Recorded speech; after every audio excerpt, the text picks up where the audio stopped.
কৃষ্ণ কৃষ্ণ কৃষ্ণ হরি ও রাম কৃষ্ণ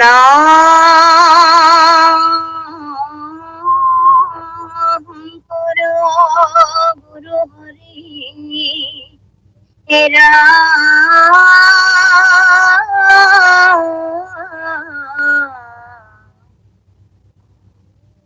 হরি রাম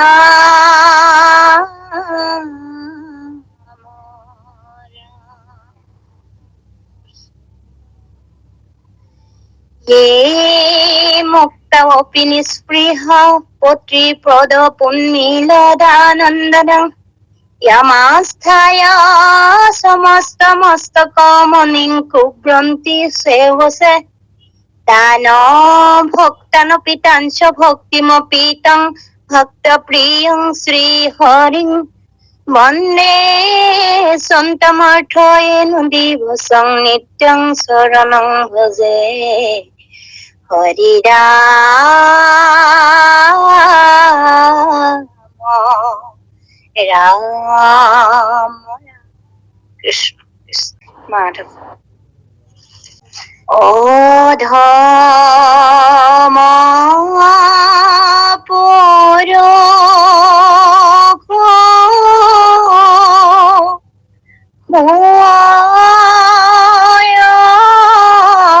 উত্তম ভজিয়া যার শরণে পুরুষোত্তম নাম ধরিয়া আসন্ত এহি কারণে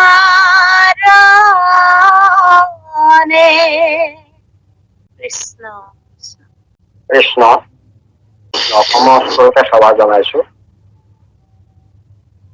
বা সমস্ত আপোনাসবে আমাৰ নামান্য শিতানৰ এয়া দুলৰি চন্দ্ৰৰ 170 নম্বৰ ঘোষাফাকি ইতিমধ্যে আইগৰাকীয়ে পাঠ কৰিছে।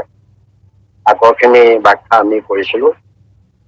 ইয়াৰ সাধাৰণ সৰল ব্যাখ্যাটো হ'ল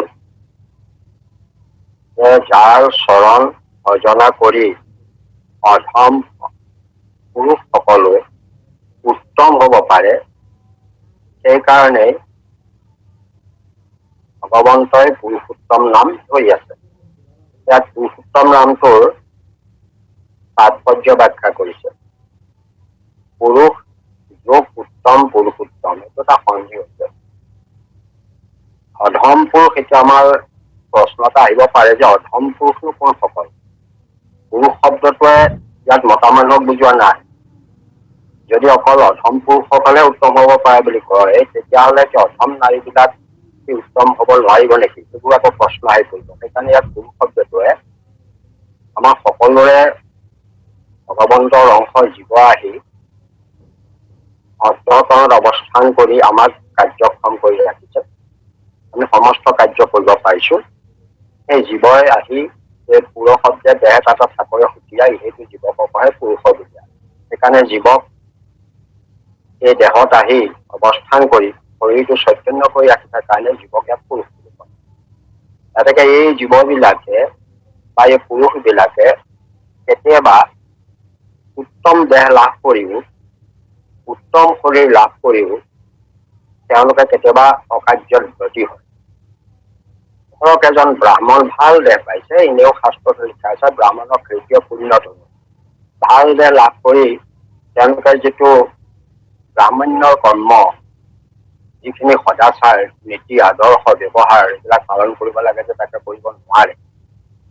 কোনোবা যদি মানুহৰ অন্তৰ্জাতি বা অন্যান্য কৰ্ম কৰা মানুহবিলাকক যদি তেওঁলোকে হেয় দৃষ্টিৰে চাই, হীন দৃষ্টিৰে চাই বেয়া শব্দ প্ৰয়োগ কৰে, তেতিয়াহ'লে তেওঁলোকৰ সেইটো এটা ডাঙৰ অপৰাধ ঘটে।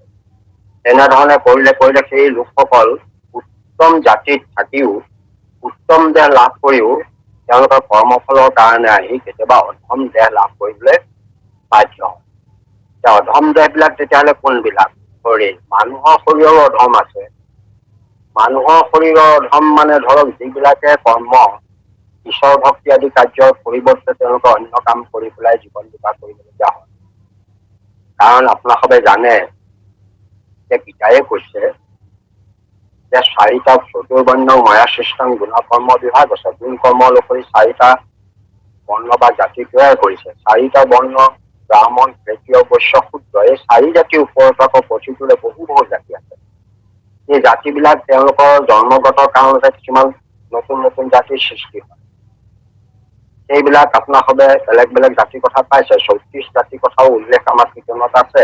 34 জাতিৰ কথা শাস্ত্ৰৰ ইমানবোৰ জাতিৰ বৰ্ণনা দিছে। তাৰ ভিতৰত আটাইতকৈ উত্তম জাতিটো কোৱা হৈছে চতুৰ্বেদী ব্ৰাহ্মণ। শাস্ত্ৰৰ মতে চতুৰ্বেদী ব্ৰাহ্মণতকৈ আৰু শ্ৰেষ্ঠ জাতি নাই। আৰু আটাইতকৈ নিম্নতম জাতিটোক ধৰি হৈছে চাণ্ডাল। এনেকে মহাপুৰুষ গুৰুজনাৰ মতে চতুৰ্বেদী ব্ৰাহ্মণ, চাণ্ডাল, এই দুইজনৰ ভিতৰত চাণ্ডালো শ্ৰেষ্ঠ হ'ব পাৰে। চতুৰ্বেদী ব্ৰাহ্মণকো চাণ্ডাল কেতিয়াবা শ্ৰেষ্ঠ হৈ যাব পাৰে। ইয়াৰ যুক্তি দিছে কপিলেই কৈছে এইটো কথা। যিটো চাণ্ডালৰ মুখত সদায় নাম আছে ঈশ্বৰৰ, চতুৰ্বেদী ব্ৰাহ্মণতকৈ জানা সিটো জনা শ্ৰেষ্ঠতম। গতিকে দেহৰ ফালৰ পৰা তেওঁ চাণ্ডাল হ'ল কাৰণটো হ'ল পূৰ্বত তেওঁ কৰ্মফলৰ কাৰণে হয়তো তেনেকুৱা দেহ লাভ কৰিবলগীয়া হৈছে। গতিকে সেই দেহটো তেওঁ শোধন কৰিব লাগিব। তেওঁ দেহটোক মন্থন কৰি চিন্তা কৰি তপস্যা কৰি শোধন কৰিব লাগিব। আপোনালোকে জানে যে ব্যাস এজন মহাপণ্ডিত আছিল। ব্যাসক মহামুনি বুলিছে। বহুত শাস্ত্ৰ তেওঁ ৰচনা কৰিছে। কিন্তু ব্যাসৰ জন্ম যিটো কাহিনী, জন্ম কাহিনীটো ব্যাসৰ দেহটো কিন্তু মৎস্যকান্ধা নামৰ এগৰাকী এনেকুৱা কৰ্ম কৰি ফুৰা, মাছ চাছৰ লগত জড়িত হৈ থকা তেনেকুৱা কৰ্ম কৰি ফুৰা মানুহৰ গৰ্ভত তেওঁ স্থিত হৈছে। সেইকাৰণে ব্যাসে জন্মৰ পাছতে মাকক কৈ সেৱা জনাই জন্ম অলপ ডাঙৰ হোৱাৰ লগে লগে তেওঁ ক'লে যে মই দেহ শোধন কৰিব লাগিব। সেইটো বুলি তেওঁ বহুদিন তপস্যা কৰি দেহ শোধন কৰিছে। দেহ শোধন কৰিয়ে তেওঁ মহামুনি ব্যাস হৈছে। সেইদৰে শোধন, দেহৰ শোধন সেইটো তেওঁ কৰিবলগীয়া হৈছে। কাৰণ দেহটো পৰিষ্কাৰ নহলে, মাটিৰ দৰে যদি উৰ্বৰা নহয়, ভালকৈ সাৰ জাবৰ দি যদি ঠিক কৰে তাত ভাল ফল কেতিয়াও লাভ কৰিব নোৱাৰে। সেইকাৰণে ক্ষেত্ৰ বা খেতিত মাটিডোখৰ ভাল হ'ব লাগিব, গুটিও ভাল হ'ব লাগিব। এইবাৰ ভাল গুটি এটা বকানিত পেলাই দিলেও তাৰপৰা ভাল ফল আশা কৰিব নোৱাৰে। সেইকাৰণে সি বিচাৰ বিবেচনা চিন্তা চৰ্চনা কৰিবৰ কাৰণে দেহটোৰ প্ৰয়োজন আছে। কাৰণ দেহটো হ'ল ক্ষেত্ৰ। সেইটো তাতেই থাকি ইয়াত চিন্তা ভাৱনা ভক্তি প্ৰেম কৰুণা এই ভাৱবিলাকৰ বিকাশ হ'ব। সেইকাৰণে দেহটোৰ লগতো সম্পৰ্ক আছে। দেহ সেইকাৰণে সংস্কাৰ আছে, দেহ শোধন আছে। শোধন কৰি পেলাই দেহটো মানে উন্নত কৰি উত্তম পৰ্যায়লৈ লৈ যাব পাৰে। সেইটোৱে বহুতে নিছে। আপোনালোকে দেখিছে যে নৰনাৰায়ণ ভগৱন্তৰ এটা অৱতাৰ। নৰনাৰায়ণৰ মাতৃ আছিলে মূৰ্তি, বাপেক আছিলে ধৰ্ম। ধৰ্মই আমাৰ এই মানে যিজন আমাৰ দক্ষ আছিলে, প্ৰজাপতি দক্ষৰ বহু ছোৱালী আছিল। তাৰ ভিতৰত 10জনী ছোৱালী ধৰ্মই বিয়া পাতিছিলে। তাৰ এজনীৰ নাম মূৰ্তি। সেই মূৰ্তি গৰ্ভতে ভগৱন্তৰ নৰনাৰায়ণ ৰূপে অৱতাৰ হৈছে। গতিকে তেওঁ পূৰ্বত সংস্কাৰ ঠিক নোহোৱাৰ কাৰণে তেওঁ দেহটো ভাল দেহ পালে। কাৰণ ধৰ্মৰ পুত্ৰ আৰু লগে লগে মাতৃ মূৰ্তিও ভাল ঘৰৰ ছোৱালী। তাত তেওঁ কোনো দেহত কোনো খেলি মেলি নাই, দেহটো তেওঁ পবিত্ৰ। কিন্তু তেওঁ চিত্ৰটোত পূৰ্বৰ সংস্কাৰ নাছিল কাৰণে তেওঁ চিত্ৰৰ কাৰণে শোধন কৰিবলগীয়া হৈছে। আপোনালোকে সুধিছে ভোলা আৰু অৱতাৰৰ নৰনাৰায়ণ কৰিলা দুষ্কৰ তপচিত্ৰৰ শোধন। তেওঁ চিত্ৰ শোধন কৰিবলগীয়া হৈছিল। কাৰণ চিত্ৰটোহে তেওঁ অসংস্কাৰী আছিল। সেইকাৰণে কোনোবাই দেহ সংস্কাৰ কৰিছে, কোনোবাই চিত্ৰ সংস্কাৰ কৰিছে, কোনোবাই মনৰ সংস্কাৰ কৰিবলগীয়া হৈছে। নিজৰ নিজৰ মানে সেই কৰ্মফলৰ যোগেদি সেইবিলাক যেতিয়া অপবিত্ৰ হয় তাক পবিত্ৰ কৰিবলগীয়া হয়। এই ব্যৱস্থাবোৰ মানে সংস্কাৰ কৰাৰ ব্যৱস্থাবোৰ আছে। তেনেকে বিশ্বামিত্ৰৰ কথাটো জানে যে বিশ্বামিত্ৰ যেনেকে গাধীৰ ৰজা ক্ষত্ৰিয় আছিল। গতিকে তেওঁৰ পত্নী সত্যৱতী তেওঁৰ জীয়েকক বিয়া দিছিলে ঋষিকলৈ। আৰু ঋষিক ব্ৰাহ্মণ, গাধী কিন্তু ক্ষত্ৰিয়।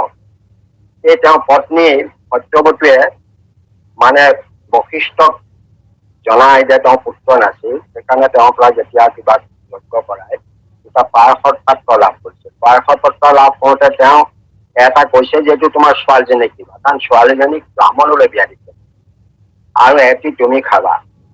কিন্তু এওঁ ভাবিলে মোৰ ছোৱালীজনীলৈ দিয়াটো বেছি ভাল হ'ব নেকি, সেইকাৰণে তেওঁ সলাই লৈ পেলাই তেওঁ জীয়েকলৈ দিয়াটো তেওঁ খাই যাব। তাৰ ফলত গাধী ৰজাৰ যিজন পুত্ৰ হ'ল ক্ষত্ৰিয় হ'ল, বংশত ক্ষত্ৰিয়, কিন্তু তেওঁ যে সেই ব্ৰাহ্মণৰ কাৰণে দিয়া পায়স খালে তাৰ কাৰণে তেওঁ ব্ৰাহ্মণত্বৰ তেজ শৰীৰত থাকে। সেইকাৰণে তেওঁ পাছত গৈ ব্ৰহ্ম ঋষি হ'ব পাৰিলেগৈ বিশ্বামিত্ৰ। আৰু ইফালে ঋষিকৰ পুত্ৰ জামদগ্নি হ'ব লাগিছিল ব্ৰাহ্মণ, দেখাত ব্ৰাহ্মণেই, কিন্তু তেওঁৰ নামটো জামদগ্নি পালে কেলে তেওঁ ক্ষত্ৰিয়ৰ নিচিনা ব্যৱহাৰ কৰে। তেওঁৰ খং ক্ৰোধ এইবিলাক বৰ বেছি। গতিকে এইবিলাক আপোনালোকে জানে কেনেকৈ তেওঁ মানে পুত্ৰ হতুৱাই তেওঁ পত্নীকো বধ কৰাইছিল। এইবিলাক কাৰণতে মানে আগৰ দিনত দেহ শোধন কৰিবলগীয়া হয়, মন শোধন কৰিবলগীয়া, চিত্ৰ শোধন কৰিব। কিন্তু আমাৰ অধম পুৰুষসকলে যদি তেনেকুৱা দেহ লাভ কৰিছে, সেই দেহকো সংস্কাৰ কৰি তেওঁলোকে উত্তম দেহলৈ পৰিৱৰ্তন কৰিব পাৰে। তাৰ উপায়টো কি, আপুনি যদি দেখে, মই এটা মাত্ৰ উদাহৰণে দিছো, এডাল লোহা এডাল চুম্বক লোহাৰ মাজত পাৰ্থক্য একো নাই, দেখাত দুইটা একেই আৰু মেটেৰিয়েলো একেই, একেখিনি মেটেৰিয়েলে চুম্বকডালো গঠিত হৈছে, লোহাডালো গঠিত হৈছে। চুম্বক আৰু লোহা লোহাডালৰ মাজত পাৰ্থক্য এইখিনিতেই যে চুম্বকৰ যিবোৰ ভিতৰত অনুপৰমাণু আছে সেইবিলাক শৃংখলাবদ্ধভাৱে সজ্জিত হৈ থাকে আৰু লোহাডালত বিশৃংখল হৈ থাকে। সেইকাৰণে লোহাডালে কাকো আকৰ্ষণ কৰিব নোৱাৰে, সেইকাৰণে ইয়াক সাধাৰণ লোহা কৈছে, চুম্বকডালৰ এডাল বিশেষ লোহা কোৱা হৈছে। এনেকে আমি এই যে মানে যিডাল লোহা বুলি কোৱা হৈছে সেইডাল ক'ৰবাত পেলাই থয়, তাৰ মামৰো লাগি যায়, গতিকে তাৰ কোনো কাম নাথাকে, সেই হিচাপে কোনোবাই বেছি দিয়ে, কিন্তু অদৰকাৰী বস্তু বুলি ভাবিছো। কিন্তু চুম্বকডাল ভালকে ওপৰত তুলি আমি থৈ দিওঁ। আমি যদি চাওঁ সেই লোহাডালো, মামৰ ধৰা লোহাডালো আমি এডাল ভাল চুম্বকলৈ পৰিৱৰ্তন কৰিব পাৰো। তাৰ এটা প্ৰক্ৰিয়া আছে। এই যিটো এটা ভজনৰ কথা ক'লে, ভগৱন্তক ভজাৰ, তাতো এটা প্ৰক্ৰিয়া আছে, কাৰণ ভগৱন্তক ভজিবলৈ হলে তিনিটা প্ৰক্ৰিয়া লাগিবই। শুদ্ধ শৰণ হ'ব লাগিব, অৰ্থাৎ একান্ত শৰণ হ'ব লাগিব, সাধুসং লাগিব আৰু শ্ৰৱণ কীৰ্তন কৰিব লাগিব। এই তিনিটা প্ৰক্ৰিয়াৰেহে মানুহ এজন ভজন কাৰ্যটো সম্পূৰ্ণ হয় আৰু তেতিয়াহে তেওঁ ভক্তি পূৰ্ণ পৰ্যায়লৈ নিজক লৈ যাব পাৰে। এতিয়া এজন মানুহ তেওঁ সংস্কাৰ, দেহটো সংস্কাৰ, মনৰ সংস্কাৰ, চিত্ৰৰ সংস্কাৰ এটাই ধৰণে কৰি মেলিহে তেওঁ এজন উত্তম দেহ বা উত্তম পুৰুষলৈ পৰিৱৰ্তন হ'ব পাৰে। তাৰ উপায়টো এই চুম্বকডালত দিছে যে লোহাডাল আপুনি যদি ভালকৈ মামৰ খিনি পৰিষ্কাৰ কৰি চাফা কৰি লৈ ভাল এখন টেবুলত ৰাখি এডাল ভাল চুম্বক আনি তাৰ এটা প্ৰক্ৰিয়া আছে, ভালকৈ পাতি লৈ তাৰ উত্তৰ মেৰু দক্ষিণ মেৰু থাকে, যে এটা মেৰুৰ পৰা ইটো মেৰুলৈ যদি ঘৰ্ষণ কৰি কৰি গৈ উঠাই আনি পেলাই আকৌ যদি ঘৰ্ষণ কৰে, এইফালৰ পৰা ঘৰ্ষণ কৰি লৈ গ'ল, আকৌ উঠাই আনিলে, আকৌ আৰম্ভণি কৰিলে, এইদৰে কৰি চাৰিওফালে যদি ঘৰ্ষণ পদ্ধতিৰে লোহাডাল ঘৰ্ষণ প্ৰক্ৰিয়াৰে যদি চাৰিওফালে ঘূৰাই ঘূৰাই ঘৰ্ষণ পদ্ধতিগতভাৱে ঘৰ্ষণ কৰি থাকে, কৰোঁতে এই লোহাডালৰ যিবোৰ অনুকৰণবিলাক বিজ্ঞানৰ মতে যে সেইবোৰ শৃংখলাবদ্ধ হৈ যায়, অৰ্থাৎ চিজিল হৈ যায়। এনেকে ঘৰ্ষণ পদ্ধতিৰে সেই চিজিল হৈ যায়। যেতিয়া চিজিল হৈ যায় তেতিয়া সেই দেখাত বাহিৰত লোহাডালেকে ডালে থাকিল, কিন্তু ভিতৰৰ অনুকৰণবিলাক শৃংখলাবদ্ধ হৈ গৈ কি হয়, সিও আকৌ লোহা আকৰ্ষণ কৰি পৰা এডাল চুম্বকলৈ পৰিৱৰ্তন হৈ যায়। এয়া ছাত্ৰসকলে বিদ্যালয়বিলাকত পাইছে যে কেনেকৈ লোহাক চুম্বকলৈ পৰিৱৰ্তন নকৰে, এইটো ঘৰ্ষণ প্ৰক্ৰিয়া।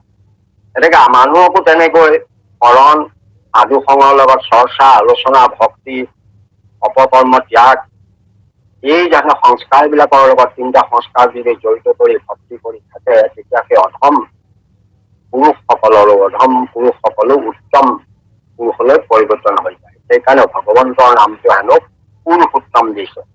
পুৰুষোত্তম এইটো নামৰ ব্যাখ্যা কৰিছে, এইটো বেদান্ত দৰ্শনৰ তত্ত্বৰ লগত জড়িত।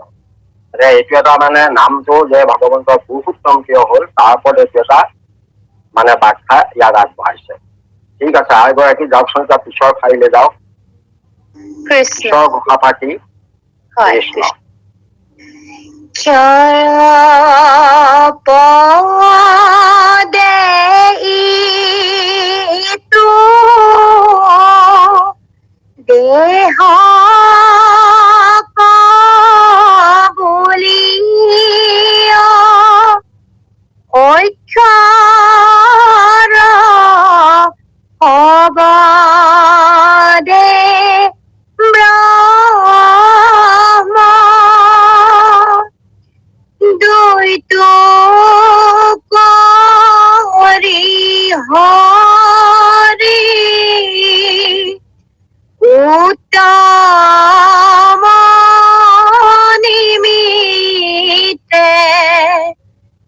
পৰীক্ষাত পুৰুষোত্তম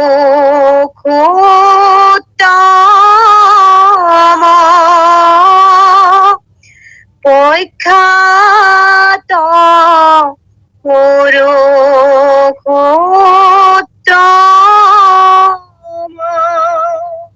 কৃষ্ণ। আগৰ যিটো পুৰুষোত্তম নামটোৰ ব্যাখ্যা দিলে যে নামৰ ক্ৰিয়াৰ যোগেদি ক্ৰিয়া এই কাৰ্য কৰি পেলাই অধম পুৰুষকো উত্তম কৰিব কাৰণে তেওঁক পুৰুষোত্তম দিয়া আছে। ইয়াত কিন্তু দাৰ্শনিক দৃষ্টিবোৰে কথাটো কৈছে কি কাৰণে পুৰুষোত্তম বোলে, ইয়াত দৰ্শন সোমাই পৰিল। দাৰ্শনিক এটা দৃষ্টিভংগী ইয়াত আনি দিছে যে ক্ষয় ৰ নহয় ক্ষয় হ'ব লাগে, ক্ষয় পদে ইটো দেহক বোলো। পদ শব্দটো আপোনালোকে জানে যে এটা বা দুটা শব্দ লগ লাগি দুই তিনিটা বা এনেকুৱা শব্দ লগ লাগি একোটা পদ হয়, আৰু কেইবাটাও পদ লগ লাগি এটা বাক্য হয়। গতিকে পদ দুটা শব্দ আছে, এই দুটা শব্দ লগ লাগি ক্ষয় আৰু য় হৈছে। সেইকাৰণে ক্ষয় পদটোৱে এই দেহটোক বুজাইছে। তাৰমানে আমাৰ যিটো দেহ আমি ধাৰণ কৰি আছো, বাহ্যিক দেহ, পঞ্চভৌতিক দেহ আমি ধাৰণ কৰিছো, সকলোৰে দেহ আছে। দেহ থকা সকলো প্ৰাণী মনুষ্য আমাৰ এই পৃথিৱীৰ লোকত থকা সকলোৰে দেহ আছে, দেহৰ ভাগ আছে। আমাৰ শাস্ত্ৰৰ কৈছে যে 14 প্ৰকাৰৰ দেহ আছে, 14 প্ৰকাৰৰ দেহ আছে বুলি কৈছে। এই 14 প্ৰকাৰৰ দেহ তাৰে 8 প্ৰকাৰক দ্ৰব্য দেহ বুলি কৈছে, মানে জ্যোতিমান দেহ, পঞ্চভৌতিক নহয়। তাৰ পাছত এবিধহে আছে পঞ্চভৌতিক দেহ, আমাৰ মনুষ্য দেহ, এইটো মনুষ্য দেহ এবিধ। আকৌ 5 বিধ আমাৰ ইতৰ প্ৰাণীৰ দেহ আছে।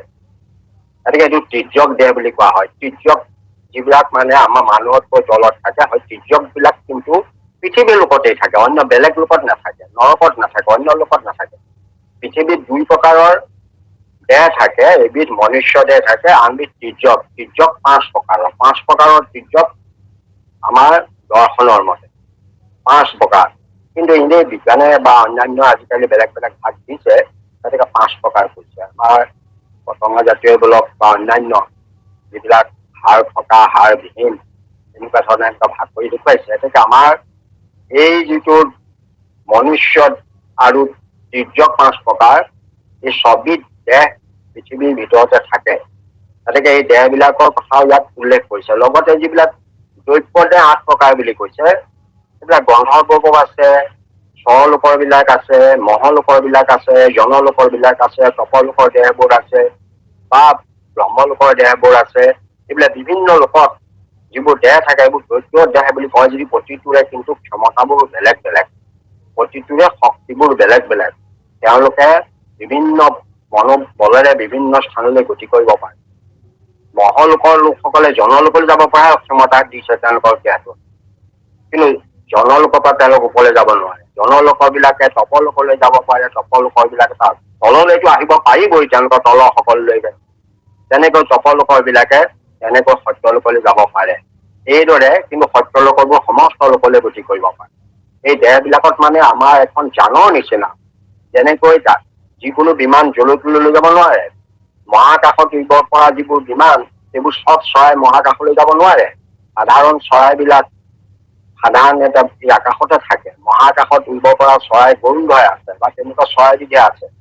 সেইদৰে আমাৰ যিবোৰ বিমান চিমান তৈয়াৰ কৰে, সেইদৰে নিৰ্দিষ্ট তাৰ দূৰত্বলৈহে মধ্যাকৰ্ষণৰ শক্তিৰ বিৰুদ্ধে যাব পাৰে। এইধৰণে তৈয়াৰ কৰিছে। আমাৰ দেহবোৰ তেনেধৰণে তৈয়াৰ কৰিছে, সেই লোকত থাকিব পৰা সামৰ্থ্যৱান কৰি দেহবোৰ তৈয়াৰ কৰিছে সেইটো লোকত। সেইকাৰণে 8 প্ৰকাৰ দ্ৰব্য দেহ আছে, 1 প্ৰকাৰ মনুষ্য দেহ আছে আৰু 5 প্ৰকাৰ তিৰ্যক দেহ আছে। গতিকে এই দেহবিলাকক ক্ষয় বুলি কৈছে। ক্ষয় পদে এইটো দেহ পাবলৈ। আমাৰ এই 6 বিধ দেহ মনুষ্যৰ লগত ক্ষয় হয়। ই বাঢ়ে, সৰুতে কেঁচুৱা থাকে, ক্ৰমান্বয়ে বাঢ়ি যায়, আকৌ ক্ষয় হৈ আহে। সেইকাৰণে ই হ্ৰাস বৃদ্ধি আছে কাৰণে ইয়াক ক্ষয় শব্দটো দ্বাৰা প্ৰতিপন্ন কৰিছে। হ্ৰাস বৃদ্ধি আছে, এদিন শেষ হৈ গুচি যায়, এদিন নাইকিয়া হৈ গুচি যায়, এদিন ধ্বংস হৈ গুচি যায়। সেইকাৰণে দেহবিলাকক ক্ষয় বুলি কৈছে। কিন্তু দেহৰ মাজত যিটো সত্তা আছে, ভগৱন্তৰ অংশ জীৱ আছে, এই জীৱটোক কিন্তু প্ৰকৃততে ব্ৰহ্ম, তেওঁ অক্ষয়, তেওঁৰ কোনোদিনে নাশ নাই। গীতাই সিদ্ধান্ত দিছে যে মানে পাঁচাংশি জিন্নানি যথা বিহায় নবানি বিধানি নৰপৰাণিত চুলাইনি বিধান জিন্না নান্যানি সংজাতি নামাদি দেই। এই দেহটো যেতিয়া থাকিব অনুপযুক্ত হৈ যায়, কাপোৰ ফাটিলে যেনেকে আমি নৱবস্ত্ৰ পৰিধান কৰো, ঠিক তেনেকৈ ইয়াত থকা এই ব্ৰহ্মৰূপী জীৱৰ এই দেহটো অপ্ৰয়োজনৰ থাকিব পৰা অসুবিধা হৈ গ'লে দেহটো সলাই অন্য দেহলৈ গতি কৰে। গতিকে সেইটোকে ব্ৰহ্ম বুলি কৈছে। তাৰ কিন্তু নাশ নাই, তাৰ ক্ষয়ো নাই, সেইকাৰণে তাক অক্ষয় বুলি কৈছে। জীৱৰ কোনো হ্ৰাস বৃদ্ধি নাই, যেনে আছে তেনেকেই থাকে। সেইকাৰণে জীৱবিলাকক আমি বোলে এই পৰুৱা জীৱটো বাৰু বৰ ডাঙৰ নেকি, যে হাতীৰ জীৱটো পৰুৱা জীৱটো কিনে সৰু নেকি, হাতীৰ জীৱটো চাগে বৰ ডাঙৰ, এই ধাৰণাবোৰ আমাৰ থাকিব পাৰে। প্ৰকৃততে নহয়, এইটো দেহৰ গঠনে বেলেগ বেলেগ, জীৱটো সমানেই। দেশাঘ্য শতভাগেশ শতধা কল্পিতেশ জীৱ। চুলিৰ আগভাগক 10,000 ভাগৰ এভাগ কৰিলে যিমানকণ হ'ব সেইকণেই সিমানটোৱেই জীৱ। জীৱ আকৃতি সিমানে। সেইকাৰণে সূক্ষ্ম বিলাকতো যিটো জীৱ আছে, সেই একেটা জীৱই কিন্তু হাতীটো আছে। গতিকে বস্তুটোৰ একেটাই, খালি তাৰ দেহটো সি ডাঙৰ পাইছে, ইহঁতে দেহটো সৰু পাইছে। সেইকাৰণে জীৱৰ তেনেকে কোনো হ্ৰাস বৃদ্ধি নাই। হাতীৰ জীৱটো যেনেকুৱা, আমাৰ পৰুৱাটোৰ সিমানে অকণমানি কীট পতংগ বিলাকৰো একেই। সেইকাৰণে জীৱৰ দেহৰ দেহটোৰ ক্ষয় বৃদ্ধি হ্ৰাস নাশ এইবোৰ আছে, কিন্তু জীৱৰ বা ইয়াৰ সত্তা পুৰুষৰ কোনো ধৰণৰ হ্ৰাস বৃদ্ধি নাই। সেইকাৰণে তাৰ অক্ষয় বুলিছে, অক্ষয় তত্ত্বত ইয়াত জড়িত হৈছে। আৰু সেইকাৰণে এই দুইটাত কৰি অৰ্থাৎ জীৱক ব্ৰহ্ম বুলিছে, আৰু দেহটোক ক্ষয় বুলি কৈছে, নাশ বুলি কৈছে, নাশ হয় বুলি কৈছে। এই দুইটাতকৈ ভগৱন্ত কিন্তু দুইটাতকৈ উত্তম। আমি ভাবিব পাৰো যে তেওঁ জীৱক এতিয়া একে নেকি, কাৰণ ভগৱানকো ব্ৰহ্ম বুলি কয়। ভগৱান কিন্তু ব্ৰহ্ম হলেও তেওঁ পৰম ব্ৰহ্ম, এয়া হৈছে অনুচিত। এইটো ব্ৰহ্মক অনুচিত বুলি কয়। ভগৱান কিন্তু বিভূষিত, সৰ্বব্যাপক। গতিকে তেওঁক সেইকাৰণে পুৰুষোত্তম। এইটো আচলতে ইয়াত সাংখ্য দৰ্শনৰ তত্ত্ব জড়িত হৈছে। আমাৰ দিনত কোনোবা এজনে সাংখ্যৰ কথা সুধিছিল। সাংখ্য দৰ্শনটো সাধাৰণ অৰ্থত সংখ্যা তত্ত্বৰ পৰাই আহিছে। সংখ্যা যেনেকৈ আমি সংখ্যা শব্দটো প্ৰয়োগ কৰিছো, আমাৰ কোনোবাই মালা আধাৰ দিলে যেনেকৈ জপ কৰে, সেইটো এটা কাউণ্টিং অফ বিট, সেইটো এটা সংখ্যাৰ গণনা। কিমান নাম ললো, কি কৰিলো, এইটো হিচাপ কৰে। আগৰ তেনেকৈ ভজন লোৱা লোকসকলক মালা দিছিল, অঞ্জনীয়াসকলক মালা দিছিল। সেই মালা তেওঁলোকে জপ কৰিছিলে, দিনটোত কিমান নাম ললে, এনেকে সেই নাম লোৱাৰ কাৰণে তেওঁলোকৰ তাৰ হিচাপ কৰি পেলাই সেইটো নাম লৈছিল। গতিকে সেইটো এটা সাংখ্যিক গণনা তাতো আছিল। এতিয়া আমাৰ এই সংখ্যাত আছে। সংখ্যাটো কেনেকে আহিল? সংখ্যাত তত্ত্বটো, সাংখ্য তত্ত্বটো হল যে এই জগতত কেনেকৈ প্ৰকৃতিৰ পৰা গৈ এনেকৈ বিভঞ্জন ঘটি 24টা তত্ত্ব হৈছে। এইবোৰ সংখ্যালৈ আহি গ'ল। 24 সংখ্যক তত্ত্বটোৱে হ'ল। 24 সংখ্যক তত্ত্ব গৈ আৰু এটা যে বিশেষ তত্ত্ব ভগৱন্তৰ পৰা আহিল, সেইটো হ'ল জীৱ। আহি 25টা তত্ত্ব হলে 25 তত্ত্বৰ ওপৰত বিশ্লেষণ কৰাৰ কাৰণে এইটো সাংখ্য তত্ত্ব বোলে, সাংখ্যিক হিচাপত গণনা কৰি কৰে। গতিকে তাৰ ওপৰত আহিল আপোনাৰ আকৌ সাংখ্য দৰ্শন। সাংখ্য দৰ্শনটো হ'ল যে সাংখ্য দৰ্শনৰ মানে আমি চাওঁ যে সাংখ্য দৰ্শনটো সেই সংখ্যাৰ ওপৰতে কৰে, যে বিশ্বখনত চাবলৈ গলে যে প্ৰকৃতি আৰু পুৰুষ এই দুটাৰ বাহিৰে তেওঁলোকৰ সাংখ্যত একো নাই। এই জগতখনত এখন হল আত্মা পৰমাত্মাৰ কাৰবাৰ। আত্মা আছে আৰু পৰমাত্মা, জীৱাত্মা পৰমাত্মা, প্ৰকৃতি আৰু পুৰুষ, এই সংমিশ্ৰণৰ ফলতে জগতখন হৈছে। গতিকে সাংখ্য সেইটো এটা দৰ্শন। জগতৰ দুই তত্ত্বৰ ওপৰত বিচাৰ কৰে সাংখ্য দৰ্শন। বেদান্ত দৰ্শনে কিন্তু এটা তত্ত্বৰ ওপৰতে কৰে, এইটো হল ব্ৰহ্ম সত্য জগত মিথ্যা, সৰ্বং খলিদং ব্ৰহ্ম, সমস্তই ব্ৰহ্ম। গতিকে এইটোত এই সাংখ্যত দুটা তত্ত্ব লৈ এটা দাৰ্শনিক দৃষ্টিভংগী তৈয়াৰ কৰিছে, প্ৰকৃতি পুৰুষ ভেদ কৰি। আৰু সেইটো এতিয়া সাংখ্য যুগো আছে, যিটো কপিল ঈশ্বৰ অৱতাৰ হৈ লুপ্ত ভৈল জ্ঞানত আকৌ পৰিয়াল কথা। সাংখ্য যুগটোক জ্ঞান যুগ বুলি কোৱা হয়, সাংখ্য যুগক জ্ঞান যুগ বুলি কোৱা হয়। সেইটো এই শৰীৰত থকা আমাৰ যিবোৰ দশেন্দ্ৰিয় আছে, মন বুদ্ধি আদি আছে, এইবিলাক আমি কেনেকৈ একভূত কৰি এক স্থানলৈ লৈ আনি আমি কেনেকৈ যোগ সাধন কৰিব পাৰো। এটা যোগ সাধনৰ আহিলা আনি দিছে আমাৰ 6 চক্ৰ। বেদস্তুতিত আপোনালোকে পাইছে, শৰীৰৰ 6 চক্ৰ চিন্তে যিটো জন, উচ্চ তাহাৰ মৃত্যু হয় নাৰায়ণ। আকৌ শেষতো কৈছে জ্ঞান অভ্যাসক প্ৰভু নেদেখিবি, এইটো জ্ঞান অভ্যাস। এনেকে 6 চক্ৰ মূলাধাৰ চক্ৰ, তাৰ পাছতে আপোনাৰ মূলাধাৰ চক্ৰ একেবাৰে গুহ্যমূলৰ লগত আছে। এইটো ৰাজহাড়ৰ মাজত থকা সুষমনা কাণ্ডত আছে। সুষমনা কাণ্ড মেৰুৰজ্জু, আমাৰ ইংৰাজীত কয় স্পাইনেল কৰ্ড। স্পাইনেল কৰ্ডৰ মাজত আমি জানে যে আমাৰ স্পাইনেল কৰ্ডৰ বাহিৰদি দুডাল গৈছে। এডালক কয় আমাৰ স্নায়ুৰ নাম দিয়া হৈছে, এডালৰ নাম দিয়া হৈছে মানে নাৰী বুলি কৈছে যে পিঙলা নাৰী। যিডাল নাৰী সোঁফালেদি গতি কৰি ওপৰলৈ গৈছে, পূৰ্ণাকলত সংলগ্ন হৈছে, সেইডালক কোৱা হৈছে পিঙলা নাৰী। আন এডাল নাৰী বাওঁ ফালৰ পৰা মূলাধাৰৰ পৰা আহি আহি বাহিৰে বাহিৰে আহি আহি একেবাৰে ওপৰত গৈ পেলাই বাওনাকৰ লগত সংলগ্ন ঘটিছেহি, বাওঁ চকু বাওঁ অংগৰ লগত। এতিয়া সেইডালক কোৱা হৈছে হীৰা নাৰী।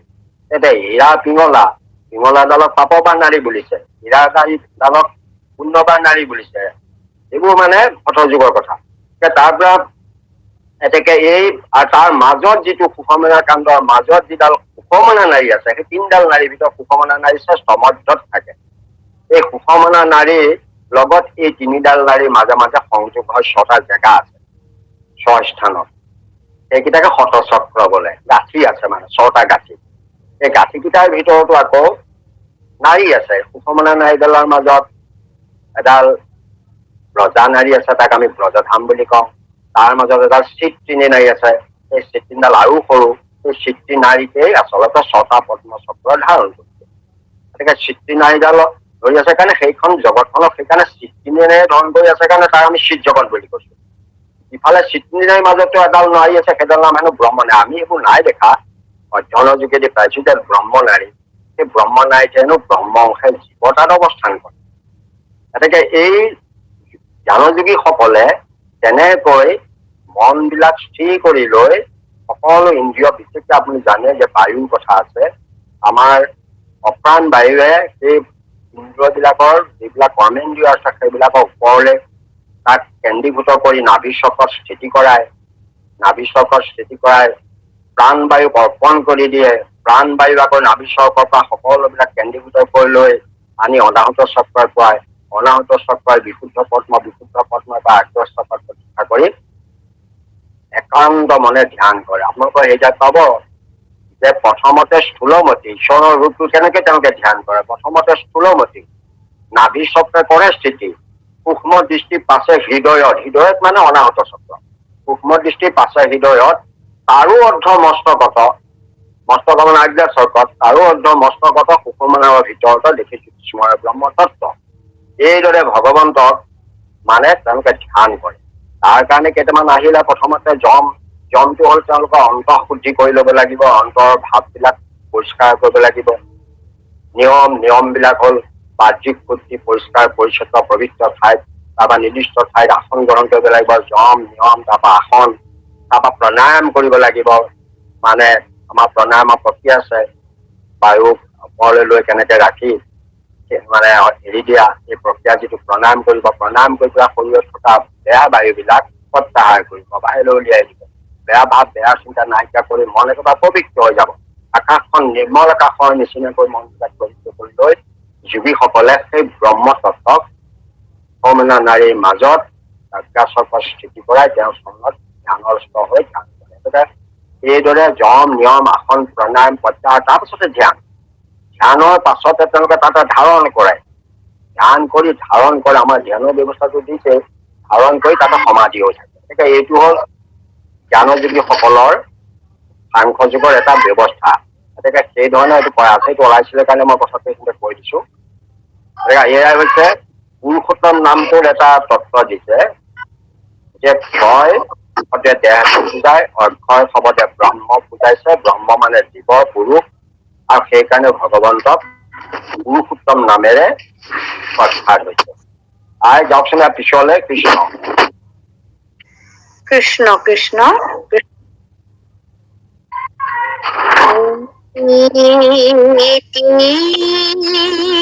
পুৰুষ দ্বৈত কৰে পাৰ, দুই হানু নিজ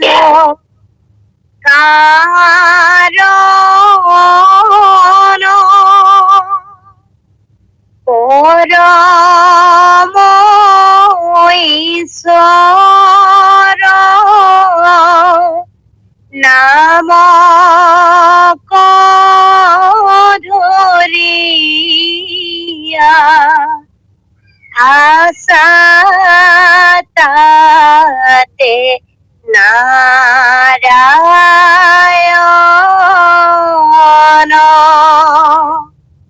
ৰাম আশা তাতে নাৰায়ণ কৃষ্ণ কৃষ্ণ। আমাৰ নাৰায়ণে পৰম ঈশ্বৰ, নাৰায়ণকে পৰম ঈশ্বৰ বুলি কোৱা হয়। আৰু এই পৰম ঈশ্বৰ এই নাৰায়ণে চিন্তামূৰ্তি নাৰায়ণক পৰম ঈশ্বৰ কয়। আৰু কিয় ধৰিছে ইয়াত এটা ব্যাখ্যা দাঙি ধৰিছে। প্ৰকৃতি পুৰুষ যিটো কৰি পৰ, পৰ মানে শ্ৰেষ্ঠ, পৰত দুহানো নিজৰ কাৰণ, এই দুইটাৰ কাৰণো আকৌ তেনেই। সেইকাৰণে নাৰায়ণক পৰম পুৰুষ বোলে বুলি কৈছে। পৰম ঈশ্বৰ নামটো সেইকাৰণে নাৰায়ণে ধৰিছে।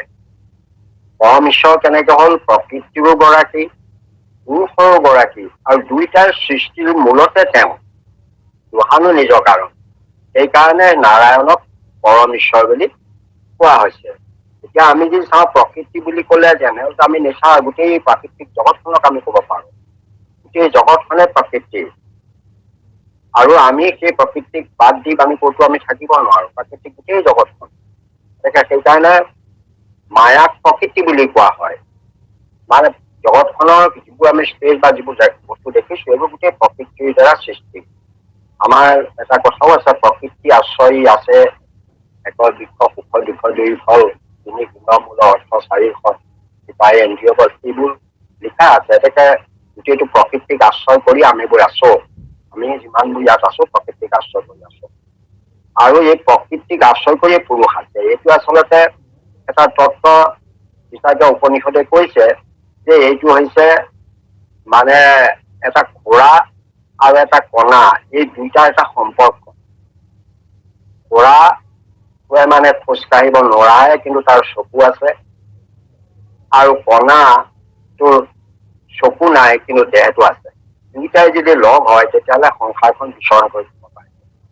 এনেকে ইয়াত পুৰুষৰ মানে দেহ নাই, পুৰুষৰ দেহ নাই, কিন্তু পুৰুষৰ সত্তা আছে। গোটেই জগতখন তেওঁ চাব পাৰে, সমস্ত কাম কৰিব পাৰে। সেই পুৰুষে কিন্তু সেইকাৰণে তাক ঘোঁৰা বুলিছে। আৰু এই দেহটোত আশ্ৰয় কৰি মানে ঘোঁৰাটোক কান্ধত লৈ এওঁ গোটেই জগতখন লৈ ফুৰিছে। এতিয়া এইকাৰণে এই তত্ত্বটোৰ লগত প্ৰকৃতিবোৰ সম্পৰ্ক আনি গৈছে। আমি যদি চাওঁ আজিকালি ল'ৰা ছোৱালীবিলাকে বিদ্যালয়ত পঢ়োতে এটা কথা পাইছে যে জগতখনত থকা সমস্ত বস্তু, এই সমস্ত প্ৰাকৃতিক জগতখনৰ বস্তুবিলাকত দুটা ভাগে ভাগ কৰিছে। এখনক কৈছে জড় জগত, আনখনক কৈছে জীৱ জগত। গতিকে জীৱ জগত আৰু জড় জগত, জড় জগতবোৰ জানেই, শিল বালি ইটা যিমান বস্তুবোৰ জড় পদাৰ্থ আছে এইবিলাকৰ গাতো ক্ষুদ্ৰাদি ক্ষুদ্ৰ পৰমাণুবোৰ আছে। তাক ভাঙিলেও কেনেকৈ প্ৰায় এইবোৰ তেওঁলোকে পঢ়িছে। এইবোৰ হ'ল জড় পদাৰ্থ। এই জড় পদাৰ্থৰ উপৰি আৰু এইবোৰ বিশেষ পদাৰ্থ আছে যিবিলাক আকৌ তাত শীত শক্তিটো আছে। গতিকে জীৱ আছে, তাত জীৱ সোমাই আছে। সেইকাৰণে সেইবিলাকক কোৱা হৈছে জীৱ জগত। এখনক জড় জগত কৈছে, এখনক জীৱ জগত কৈছে। আমাৰ মহাপুৰুষ শংকৰদেৱে আকৌ কৈছে যে যত দেখা চৰাচৰ হৰিময় নিৰন্তৰ। শংকৰদেৱৰ ফিলচফি হ'ল চৰ অচৰ, জগতখন সকলোতে হৰি আছে, কিন্তু এইটো এটা বেলেগ দৰ্শন। বৈজ্ঞানিকসকলে বা আমাৰ যিসকল নিজৰ লোক দাৰ্শনিকসকলে শিলটোত ঈশ্বৰ আছে বুলি নাভাবে, কিন্তু আমাৰ যিটো ভক্তি মাৰ্গৰ দৰ্শন সেইটো এইটো কথা প্ৰমাণ কৰিছে। মই এটা প্ৰবন্ধকে লিখিছিলো, অগ নগ জগত এৰি কায়া। শংকৰদেৱে কিয় লিখিলে এই বৰগীতটো? নাৰায়ণ কাহে ভগৱতী কল্পনা, অগ নগ জগ এই কায়া। অগ মানে অগ যাৰ গমন নাই, নগ যি গমন নকৰে, গমন নাই, গমন নকৰে, আৰু জগ মানে জন্ম হৈ গতি কৰে। এনেকে তিনিটা ভাগ কৰি পেলালে শংকৰদেৱে। যাৰ গমন নায়েই। তাৰমানে সেইটো জড় পদাৰ্থ, জড় পদাৰ্থে গমন কৰিব নোৱাৰে। আৰু এইবিলাক কৈছে নহব, এইবিলাকে গমন নকৰে। তাৰমানে উদ্ভিদবিলাকৰ গমন কৰিব পৰা ক্ষমতা নাই, কিন্তু তেওঁলোকৰ গাত জীৱও আছে। আৰু আনফালে যিবিলাকে জন্ম হৈ গতি কৰে, গতিকে জগত যিবিলাকত প্ৰকাশমান হৈ থাকে সেইখনেই জগত। এতিয়া আমি এই চাবলৈ গ'লে বৈজ্ঞানিক দৃষ্টিভংগীৰে যদি আমি ভালকৈ বিশ্লেষণ কৰিম, অৱৰ্ণৱ জগত যে তিনিওটাতে ঈশ্বৰ আছে, সেই কথা বৈজ্ঞানিক দৃষ্টিভংগীৰে প্ৰতিপন্ন কৰিব পৰা যায়। মই সিদ্ধান্ত কথা কৈছোৱেই হিগছ বচনৰ কথা। হিগছ বচনৰ কণাটো এটা শিলতো আছে, পৰমাণুৰ মাজৰ কেন্দ্ৰত সেইটো পাইছে। যি কি নহওক, এই যে জগতখন, গোটেই জগতখন যে ভাগ কৰিলে, এতিয়া আমি উদ্ভিদ বিলাকত যদি চাওঁ, যে উদ্ভিদ বিলাকত এই তিনিওখন জগতত, অৰ্থাৎ উদ্ভিদ জগত, প্ৰাণী জগত আৰু আমাৰ মানুহ জগত, এই তিনিওখনত কিন্তু মানুহবিলাকৰ এবিধ প্ৰাণীয়েই। সেইকাৰণে দুভাগতেই ভাগ কৰিছে, এবিধক উদ্ভিদ, আনবিধক প্ৰাণী কৈছে। দুভাগ বিদ্যা শিকে, তেওঁলোকে বায়লজি বুলি কয়। এই বায়লজিত দুটা বিদ্যা ওলাই, এটা হ'ল উদ্ভিদ বিদ্যা, ইংৰাজী বটেনী বুলি কয়, আৰু আনটোক জীৱ বিদ্যা বা জুলজি বুলি কয়। এই দুইটা বিদ্যা পৃথক পৃথক শিক্ষা হয় উদ্ভিদ জগতৰ সম্পৰ্কে। গতিকে আমি যদি চাওঁ, এইবিলাক কোষেৰে তৈয়াৰী জীৱসমূহক, কিন্তু তাত যেনেকে মানে প্ৰটন, ইলেক্ট্ৰন, প্ৰটন এইবোৰ মানে আমাৰ পৰমাণু, অনুপৰমাণুৰে তৈয়াৰী। আমাৰ কিন্তু এই জীৱ জগত বিলাকৰ কোষ বুলি কয়। ইয়াৰ যিবোৰে তৈয়াৰী তাক কোষ বুলি কয়। এনেকে সেই কোষবিলাক আমি বৈজ্ঞানিক দৃষ্টিভংগীৰে কোষ বা টিচু যিবোৰ ভাগ কৰিছে, কৰিলেও আমাৰ ধৰ্মীয় দৃষ্টিভংগীয়েও এই কোষবিলাকক বিভাজন কৰে। যে যিবোৰ কিবা আহাৰ খাই ডাঙৰ হৈছে, সেইবিলাক অন্নময় কোষ কৈছে, অন্নৰ দ্বাৰা সৃষ্টি হৈছে অন্নময় কোষ। তাৰপিছত যিবিলাক আমাৰ মন যাবৰ কাৰণে যিবোৰ কোষৰ তৈয়াৰ হৈছে, সেইটোক স্নায়ু কোষ বুলি কৈছে। স্নায়ু কোষবিলাক দি মন গমন কৰে, সেইবিলাক স্নায়ু কোষ বুলি কৈছে। তাৰপিছত আৰু আমাৰ প্ৰাণময় কোষ, প্ৰাণময় কোষটো হৈছে বায়ুকেইটাহে। আপুনি জানে 10 বায়ু আছে, 10 বায়ুৰ ভিতৰত প্ৰাণ, পঞ্চ প্ৰাণ বাই প্ৰাণ, অপৰাধ সমান উদ্যান দান, এইকেইটাক প্ৰাধান্য দিছে। এনেকে এইকেইটা বায়ু বুলি কয়। এই বায়ুকেইটাই আমাৰ শৰীৰত কামবোৰ কৰে। তাৰপিছত আহি গ'ল বিজ্ঞানময় কোষ, যিটো মগজৰ লগত জড়িত হৈ আছে, সুষমনা কাণ্ডৰ লগত জড়িত আছে, যিটো আমাৰ চিন্তা ভাৱনা, ভাল বেয়া, উচিত অনুচিত এই কথাবোৰ বিচাৰ কৰি দিয়ে, সেইটো বিজ্ঞানময় কোষ হৈছে। তাৰপাছত আৰু আনন্দময় কোষ, মানে আমাৰ শৰীৰত আনন্দময় কোষটো ৰসময়, কিন্তু আনন্দময় কোষটো ৰসৰ দ্বাৰা জড়িত। ৰস, আনন্দটো ৰসতহে পৰিণত হৈছে। সেইকাৰণে ভকতি আনন্দ ৰস মাগৰ একবিন্দু, ৰসময় মাগো ভকতি। গতিকে এইটো ৰসৰ লগত ওলাইছে। সেইকাৰণে মানুহৰ আনন্দ লাগিলেও চকু পানী ওলাই যায়, সুখ লাগিলেও চকু পানী ওলাই যায়।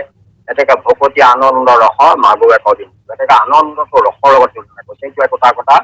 এইবিলাক কোষ, এই পঞ্চকোষেৰে জড়িত। কিন্তু 5টা কোষ থকা প্ৰাণী পৃথিৱীত এবিধহে আছে, সেইবিলাক মানুহ বোলে। মানুহৰ 5টা কোষ বিদ্যমান।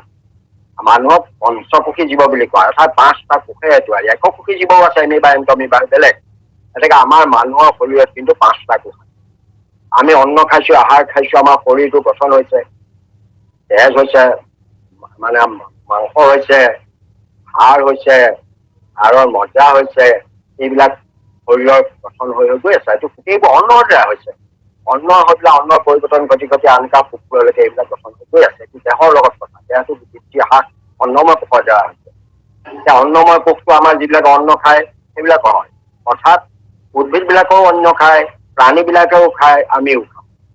এতিয়া যদি চাওঁ, এই উদ্ভিদ বিলাকৰো অন্নময় কোষ আছে, আৰু তেওঁলোকৰ আৰু এটা কোষ আছে উদ্ভিদ বিলাকৰ, সেইটো হৈছে মনোময় কোষ। অৰ্থাৎ উদ্ভিদ বিলাকে কিন্তু তেওঁলোকে যিফালে সূৰ্যৰ পোহৰটো আছে সেইফালে সিহঁতে ঘূৰি দিব বিচাৰে। গছ পুলি এটা ৰুলেও চাব পাৰে, সেইটো মনেৰে ক্ৰিয়া কৰে। সিহঁতকো আঘাত আনিলে দুখ যে বেদনা পায়, সেইটো সত্য, আমিহে নেদেখো। গতিকে সিহঁতৰ মনোময় কোষৰ প্ৰকাশ আছে। সেইকাৰণে মনোময় কোষ আৰু অন্নময় কোষ, এই 2টা কোষেহে উদ্ভিদ জগতৰ মাজত সীমাবদ্ধ, এই 2টা কোষেহে থাকে।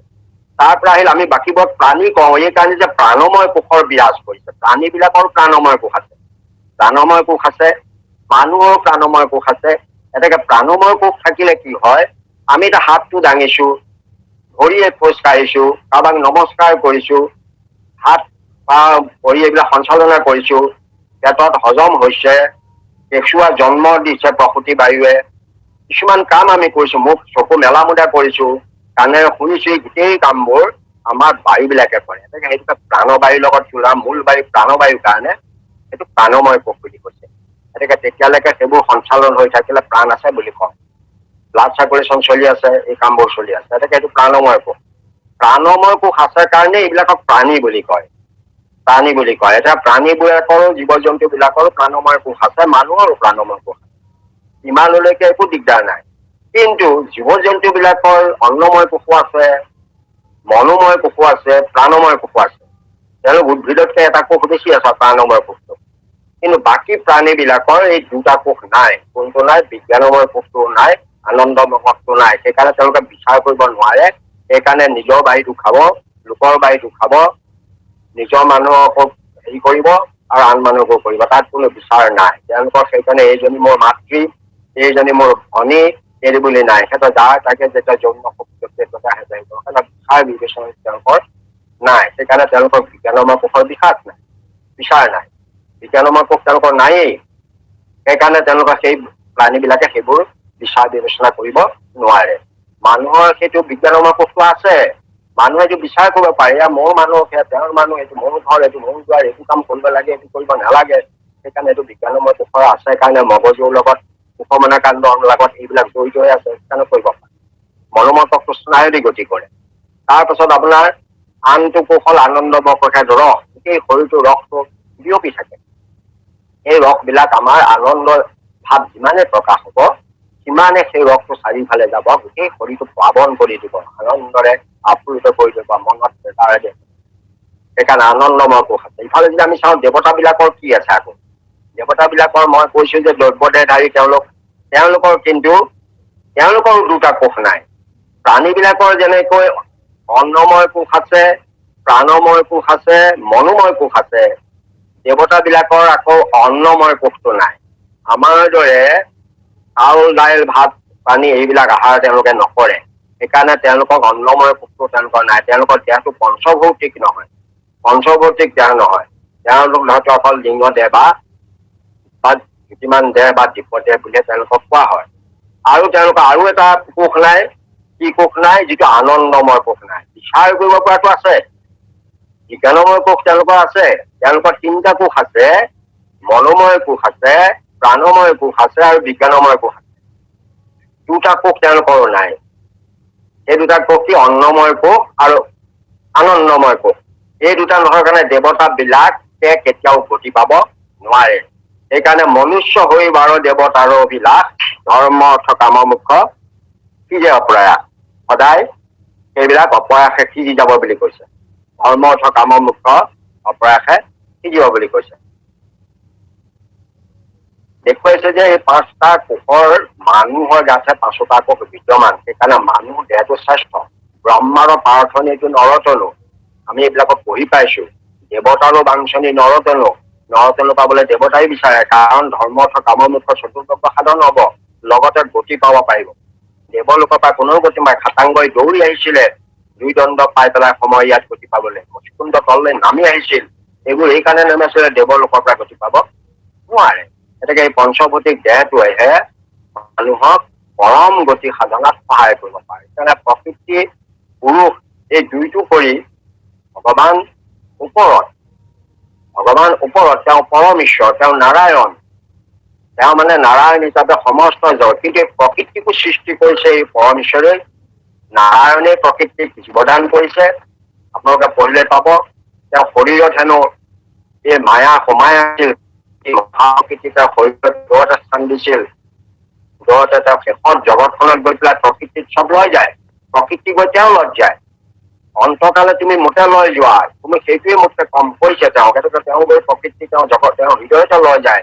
সেই প্ৰকৃতিক তেওঁ শৰীৰৰ পৰা উলিয়াই দিয়ে। যেনেকৈ মকৰাই তেনেকৈ উলিয়াই দিয়ে, মকৰাই যেনেকৈ তেওঁ লালতি বিলাক মুখেদি উলিয়াই উলিয়াই এখন মকৰা জাল তৈয়াৰ কৰি পেলাই আৰু তেওঁ তাতে সোমাই থাকে সেই মকৰা জালখনত, ঠিক ভগৱন্তইও এই প্ৰকৃতিক শৰীৰৰ পৰা উলিয়াই দি এই জগতখনৰ অৱয়ব তৈয়াৰ কৰি তেওঁ তাতে জগতৰ মাজত সোমাই থাকে। তেওঁ পুৰুষসত্তা ৰূপে মকৰাৰ জালখনত সেই মকৰাটোও তাতে অৱস্থান কৰি থাকে, পোক পৰুৱা পৰিলে খাবলৈ।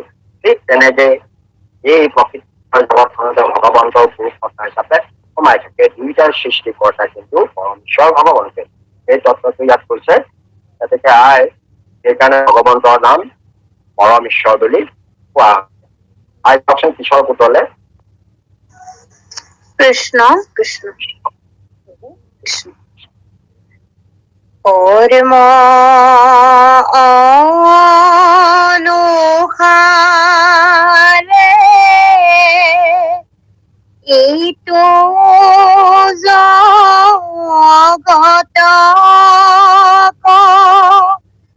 পালন্ত হৰি সাক্ষাৎ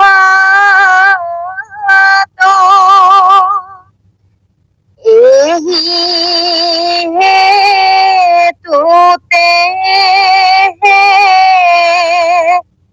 জগন্নাথ নাম আচন্ত হুয়া প্ৰখ্যাত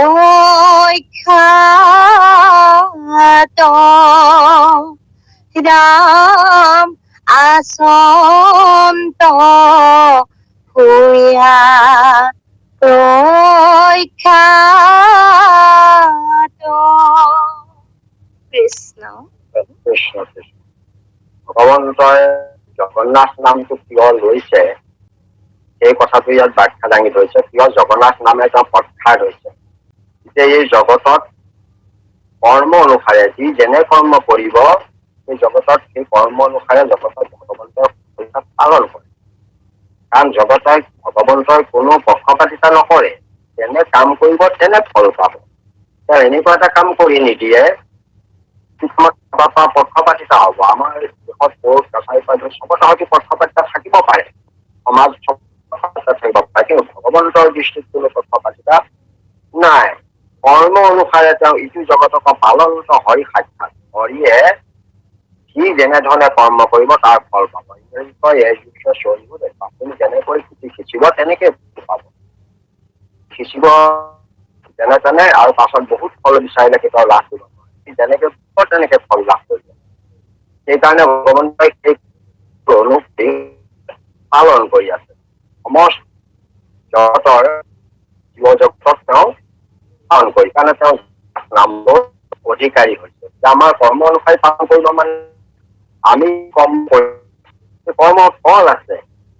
কৰ্ম ফল কেতিয়াও খণ্ডন নহয়। আমি কাম এটা কৰি কোনেও নাই দেখা বুলি ভাবিলে নহব যে মই এই কামটো কৰিলো, এই বেয়া কামটো কৰিলো, মোৰ বাহিৰে কোনো নাই দেখা, কেতিয়াও নাই দেখা, কোনেও নাই দেখা। কিন্তু মনত ৰাখিব, গুৰুজনাই কৈছে, মাধৱদেৱে কৈছে যে 14 সবে আছে দেৱদণ্ড ধৰ। দেৱদণ্ড ধৰে তেওঁ 14টা সাক্ষী লৈ আছে। কাৰণ সাক্ষী বাজি নোহোৱাকৈ কাম একো কৰিব নোৱাৰে। আৰু সাক্ষী এটাও নহয়, 14টা সাক্ষী। 14টা সাক্ষী বাহিৰত, 14টা সাক্ষী ভিতৰত। আমাৰ শৰীৰৰ ভিতৰত 14টা সাক্ষীৰ ভিতৰত আছে 14 সাক্ষীসমূহ আছে দেৱদণ্ড ধৰ। বাহিৰতো 14 সাক্ষী আছে। আপুনি দেখিছে আকাশখন সাক্ষী, পৃথিৱীখন সাক্ষী, চন্দ্ৰটো সাক্ষী, ৰাতি হলে চন্দ্ৰ, দিনত হলে সূৰ্য, নদী, জল, উদ্ভিদ, এই জগতত যিমানবোৰ দেখিছো এই সমস্তই আমাৰ সাক্ষী দিব। আৰু এনেকুৱা ফাঁকি নিদিয়ে। এওঁলোকক ফাঁকি দিয়াৰ ব্যৱস্থাটো এই সাক্ষীবিলাকৰ নাই। আকৌ হৃদয়ৰ ভিতৰত থকা আমাৰ যিবোৰ সাক্ষী আছে, আমাৰ যে যিবোৰ বঁটা ৰাখিছে প্ৰতিটো ইন্দ্ৰিয়ত, চকুত যেনেকে আদিত্য আছে বা আমাৰ জিভাত যেনেকৈ বৰুণ আছে, এনেকে আমাৰ অগ্নি আছে, মুখত বৰুণ আছে, এনেকে এই যে দেৱতাবিলাক আমাৰ শৰীৰত আছে, এইবিলাক একোটা একোটা সাক্ষী। আপোনাৰ চিত্ৰত বাসুদেৱ আছে, এইবোৰ আমাৰ হৃদয়ত থাকি আমাক সমস্ত দেখি আছে, সমস্ত কথা দেখি আছে। সেইকাৰণে আমি কোনো কথা ফাঁকি মাৰিব নোৱাৰো। আমি সেইকাৰণে কৰ্মৰ ফল আমি কেতিয়াও ক'ব নোৱাৰো যে মইতো ইমান ফল পাব লাগিছিলে, তেনেকৈ ফাঁকি দিব আপুনি পাৰিব। কোৰ্ট কাছাৰীত সেইটো ফাঁকি চলে সাক্ষীবাদীৰ যোগেদি। সাক্ষীক ফুচলাই লৈ গৈ কোনোবাই হয়তো কোৰ্টত জিকি যাব পাৰে। কিন্তু ভগৱন্তৰ যিখন আদালত, সেই আদালতত কিন্তু কোনো সাক্ষীয়ে ফাঁকি মাৰিব নোৱাৰে। কাৰণ ফাঁকি মৰা সাক্ষী লোৱাই নাই। এইবিলাক সঁচা কথা কোৱা। সেইকাৰণে 14 সাক্ষী তেওঁ লৈ থৈছে আৰু নিজে গোটেই কামবোৰ চোৱা চিতা কৰি আছে। সেইমতে শাস্তি দি থাকে। পাপৰ শাস্তি দিয়ে যমে আৰু পুণ্যত ভোগ কৰাই বিষ্ণুৱে। এতিয়া যমে নিজেই কৈছে যে জগতত কেৱল পাপীক শাস্তি দিয়া অধিকাৰটোহে মোক আছে।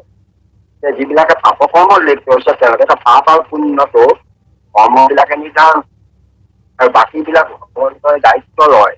তেওঁ কাম কৰিছিল সাজি সফল কৰিছিল কৰ্ম অনুসৰি ভগৱন্তই পালন কৰি থাকে, মানে তেওঁ পালি থাকে সেইকাৰণে ভগৱন্তৰ নামটো জগন্নাথ দিয়া হৈছে। এতিয়া আমি চাওঁ যে আমাৰ বৈজ্ঞানিক দৃষ্টিভংগীও যদি আমি কথাটো অলপ নিৰীক্ষণ কৰো দেখিম নিউটনৰ 3টা সূত্ৰৰ কাৰণে নিউটন প্ৰখ্যাত। সকলোৱে জানে যে নিউটনৰ 3টা সূত্ৰ আছে, যিকেইটা সূত্ৰ অতি উত্তম সূত্ৰ। ভয় বিষয়ক সূত্ৰ যিটো তেওঁ কৰিছিল প্ৰথম সূত্ৰ, তাৰপিছত গতি বিষয়ক যিটো সূত্ৰ আছে, তাৰপিছত তেওঁ এটা থাৰ্ড ল অফ মোচন গতি বিষয়ক 2 নম্বৰ যিটো সূত্ৰটো হৈছে every action has equal and opposite reaction. Every action has equal and opposite reaction. ইয়াৰ সমান আৰু বিপৰীত প্ৰতিক্ৰিয়া আছে। গতিকে আপুনি কাৰোবাক যদি ঠগি হৈছে আপুনি ঠগ খাবই লাগিব, সেইটোকে কৰ্মফল বোলে। আপুনি যদি কাৰোবাক মানে গ্ৰহণ কৰিছে আপুনিও ধৰ্ষিত হ'ব লাগিব, কৰ্মফল ভোগ কৰিবই লাগিব। ভগৱান কাহিনীবোৰ ঘটি আছে যে এইটো কৰ্ম অনুসাৰে তাই কৰ্মৰা তেওঁ যিটো দুখ কৰিলে সেই দুখটো কথাৰে কিন্তু তেওঁ ঘূৰাব নোৱাৰে।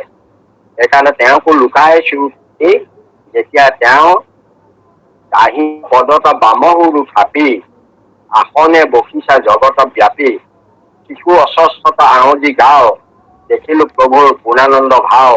এইদৰে প্ৰভুৱে পূৰ্ণ ৰূপেৰে যেতিয়া বহি আছিল কাহিন পদে বামহুৰু থাপি, কাহিন পদটোৰ ওপৰত বামহুৰুটো দি তেওঁ বহি থাকোতে তেওঁ ভৰিটো মানে আঙুলিকেইটা লৰি আছিল।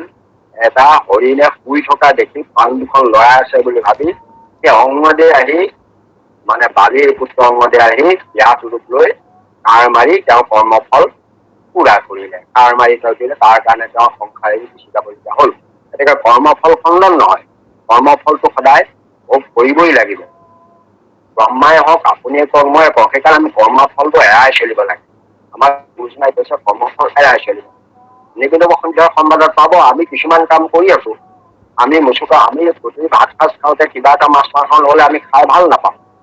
আমি কিছুমান মানুহে এনেকুৱা কৰিছো যে ধৰক গাহৰি লৈ পেলাই আমাৰ সমস্যা, আমাক মানুহে কয় গাহৰি পোহাও কোনো কথা নাই, পালন কৰাত আমাৰ কাৰো আপত্তি নাই।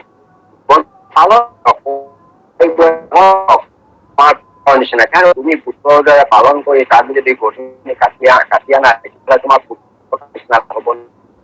তেতিয়া অকণমানি কেঁচুৱা এটা কোনোবা মানুহে খাওঁ বুলি কাটিলো যায় নোপোৱা, নিশ্চয় পাবা। সেইদৰে সেই জীৱ জন্তু পায়।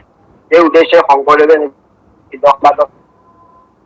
যে পশে পশু পক্ষী বিশ্বাস, আমি ঘৰত কিছুমান আমি জীৱ জন্তু পুহিছো, গাহৰিয়ে পুহিছো, কুকুৰাই পুহিছো, পাৰয়ে পুহিছো, জীৱ জন্তু পুহিছো। পশে পশু পক্ষী কৰে শিশৱে বিশ্বাস। সেই পশু পক্ষীসকলে আমাক বিশ্বাস কৰে, তাকে সদায় চাপি গৃহস্থৰ হবে পাক, মানে গৃহস্থকে আহে গাতে পৰে। আন এইটো কৈছে মাটিত আপুনি খাই হাততে আহাৰ খায়, তাকো যিটো জনে বধে শুনা গতি। তাৰ কৰ্মফলত কৈছিলে যে সেইজনক যদি ঘৰত পোৱা জীৱ জন্তু যে আজি আমাৰ জোঁৱাই আহিছে, কোনোবা মিতিৰ এজন আহিছে, ঘৰৰ পাৰ টান, কুকুৰা টান বা গাহৰি পোৱালি আমাৰ এনেকে যদি কোনোবাই কৰিছে তেতিয়াহ'লে তাৰ ফলত কি কৰে অন্ত ফালে তেতিয়া তেওঁলোক বাট চাই থাকিব এওঁ কেতিয়া যায়। অৰ্থাৎ তেওঁক যিমান শাস্তি দিছিল সমস্ত শাস্তি শোধ কৰিব।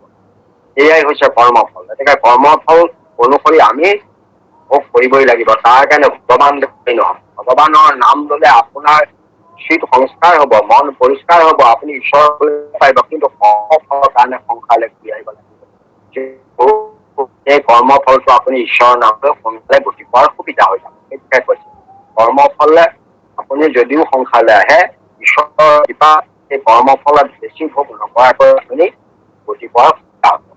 এইটো দিশতে কৰ্ম অনুসাৰে লোকক পালন কৰে কাৰণে